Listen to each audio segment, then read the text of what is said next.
প্রিয় দর্শক শ্রোতা, আসসালামু আলাইকুম। আপনারা কি কখনো দেখেছেন যে মেডিকেলে লিকুইড অক্সিজেন কিভাবে থাকে? এটা হচ্ছে আমাদের বরিশাল শেরেবাংলা মেডিকেল কলেজের লিকুইড মেডিকেল অক্সিজেন। এগুলো হচ্ছে এত পরিমাণে ঠান্ডা, আপনি যদি দেখেন এখানে যদি চাই, এই যে দেখেন কিভাবে বরফ হয়ে আছে পাইপগুলো, ওখান থেকে ধোঁয়া বের হচ্ছে। এই যে পাইপটা সম্পূর্ণ বরফ হয়েছে, ওই যে ধোঁয়া বের হচ্ছে, এগুলো হচ্ছে মূলত লিকুইড অক্সিজেন। আপনারা কখনো কি এটা দেখেছেন? আমি ফার্স্ট টাইম আপনার দেখলাম, তাই আপনাদের সাথে শেয়ার করলাম। দেখেন এই যে ধোঁয়ার মতো, আপনার ওই যে ঠান্ডা যে হয় না, আপনার এখানে দাঁড়ানোর পরে আমার এতটা ঠান্ডা লাগতেছে, আমার মনে হচ্ছে আমি ফ্রিজ খুলে আমি দাঁড়িয়েছি, এতটা পরিমাণে ঠান্ডা। প্রচুর আমার শীত করতেছে, এটা বরফ হয়ে গেছে দেখেন ফুললি, এবং বিভিন্ন সতর্কবার্তা এখানে দেওয়া আছে। সেই জন্য আমি ভিতরে হাত দিয়ে দেখাতে পারছি না।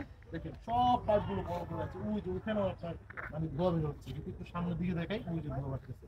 এটাই হচ্ছে মূলত মেডিকেল অক্সিজেন। তো সবাই ভালো থাকবেন, যদি ভিডিওটা ভালো লাগে শেয়ার করবেন। আর আপনারা কি কখনো এরকমের কোনো হসপিটালে দেখেছেন কিনা, যদি দেখে থাকেন কমেন্ট করে যাবেন। আল্লাহ হাফেজ।